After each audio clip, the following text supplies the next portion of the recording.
Indonesia penuh dengan manusia memiliki kreativitas. Berbagai bahan yang tidak biasa dapat menjadi luar biasa dengan berbagai kreasi unik yang dihasilkan. Kerajinan yang satu ini pun tidak biasa. Dapatkah Anda membayangkan bahwa hiasan ukiran indah dan mengkilap ini dihasilkan dari sebuah tulang? Ya, di Provinsi Bali Anda dapat menemukan kerajinan unik yang terbuat dari tulang sapi. Kita intip yuk proses pengukirannya. Sebelum diukir, tulang sapi direbus semalaman untuk menghilangkan bau amisnya. Tulang sapi dipotong sesuai dengan ukuran kerajinan yang akan dibuat. Bagian tanduk sapi pun dapat pula dijadikan kerajinan ukir ini. Sketsa dibuat di atas tulang maupun tanduk untuk patokan dalam mengukir nantinya. Sketsa yang dibuat harus meniru dari buku panduan sketsanya. Tulang dan tanduk sapi harus dapat diukir.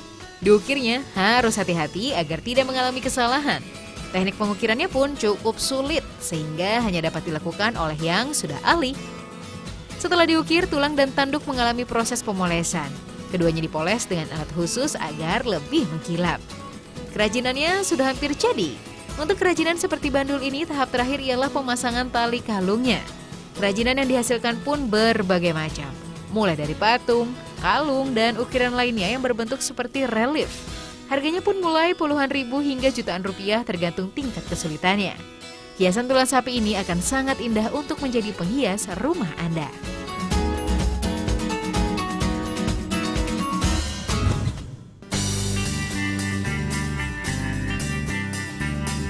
Ada sepatu, pasti ada kaos kaki.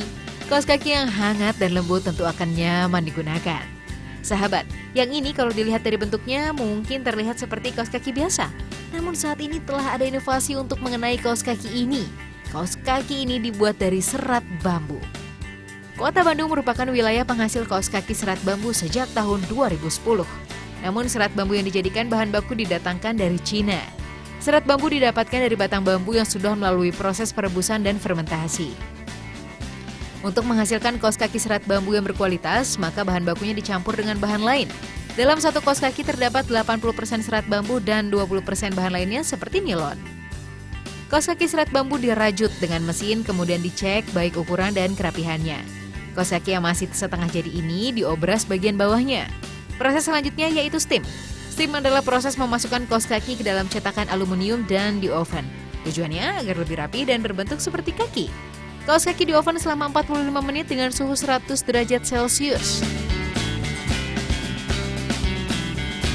Angkat dan diamkan selama 15 menit. Kaos kaki pun siap dijual.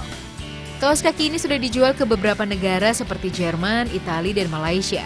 Selain nyaman, kaos kaki serat bambu juga memiliki berbagai kelebihan.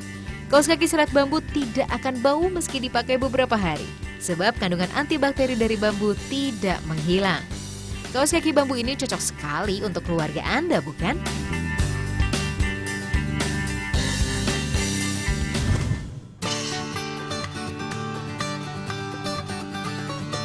Apakah Anda menyukai sayuran? Sebagian dari kita mungkin tidak menyukai makanan yang penuh gizi ini. Terlebih lagi anak-anak. Padahal sayuran memiliki serat yang baik bagi tubuh. Alasan mengapa seseorang tidak menyukai sayuran pun beragam. Salah satunya karena sayuran memiliki rasa yang pahit. Namun jangan khawatir, telah ada panganan-panganan sayuran yang ringan dan menggugah selera. Seperti kue lapis yang satu ini. Mungkin hampir sebagian besar dari kita menyukai panganan manis ini. Namun kue lapis yang satu ini terbuat dari sayuran. Di tangan kreatif masyarakat Kota Batu, sayuran sehat diubah menjadi kue lapis. Pertama, sayuran dikupas dan dicuci. Tomat, bit, dan wortel pun dipotong-potong. Seluruh sayuran tersebut memiliki antioksidan yang baik bagi tubuh. Tambahkan pula jagung dan sawi sebagai tambahan agar lebih pewarna. Masing-masing sayuran dihaluskan di dalam blender, kemudian campurkan terigu, gula pasir, sayuran yang dihaluskan tadi, dan telur. Tambahkan pula pengemulsi dan mentega cair, aduk hingga mengembang. Kue lapis sayuran ini dapat dikukus maupun dipanggang. Perbedaannya hanyalah kue lapis yang dipanggang akan lebih tahan lama. Proses pembuatan kue lapis ini cukup lama, karena masing-masing lapisan dituang satu persatu. Lapisan dituangkan ketika lapisan bagian bawahnya sudah matang. Dibutuhkan waktu 1 jam agar seluruh lapisannya matang.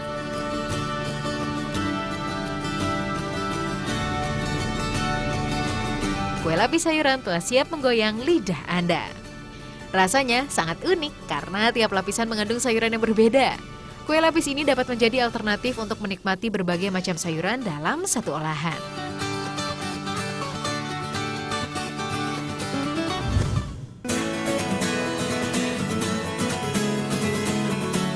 Siapa yang tidak menyukai makanan kecil yang renyah?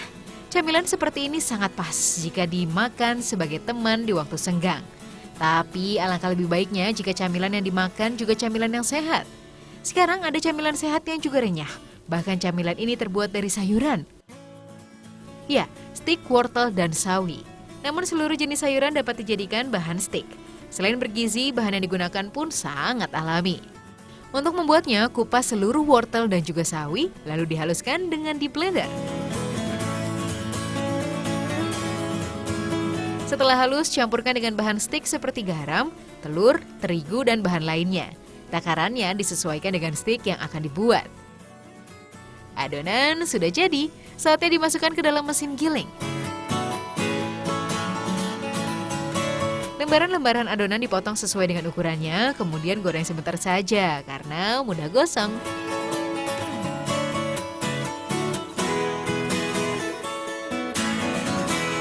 Setelah itu, stik wortel dan sawi siap dikemas dengan cantik dan dinikmati oleh keluarga. Sawi dan wortel memiliki banyak khasiat. Vitamin K dalam sawi berguna untuk pembukuan darah. Wortel pun kaya akan vitamin A untuk kesehatan mata. Sudah siap menggoyang lidah dengan stik wortel dan sawi ini?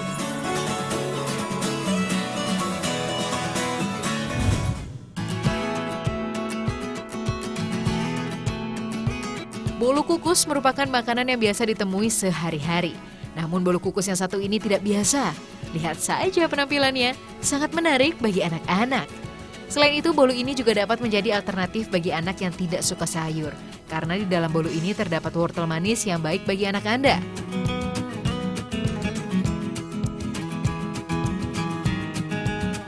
Bahan untuk membuat bolu kukus ini seperti bolu pada umumnya. Terigu, telur, gula, bahan pengembang dan vanili dikocok hingga mengembang.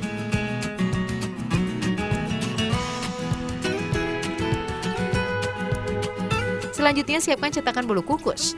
Adonan dimasukkan setengahnya terlebih dahulu, kemudian masukkan parutan wortel dan keju. Sudah terbayang kan bagaimana lezatnya perpaduan wortel dan keju ini? Lalu tutup kembali dengan adonannya. Sebelum dikukus, lukis terlebih dahulu bolu kukusnya. Bolu kukus dilukis dengan adonan yang sudah diberi pewarna. Lukis sesuai dengan gambar atau karakter yang diinginkan.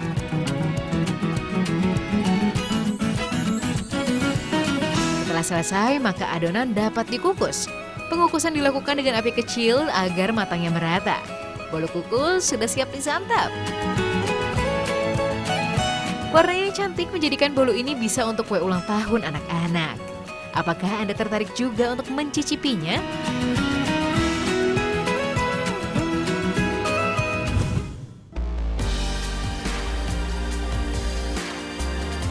Jangan beranjak terlebih dahulu dari televisi Anda ya, sahabat, karena Ragam Indonesia masih akan hadir untuk memberikan sajian yang unik dan menarik lainnya.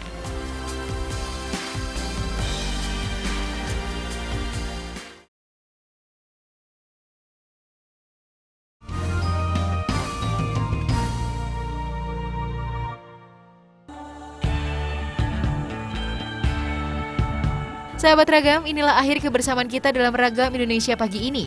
Namun jangan khawatir, karena Ragam Indonesia akan terus memberikan informasi yang menarik setiap Senin sampai Rabu, pukul 5:45 waktu Indonesia Barat.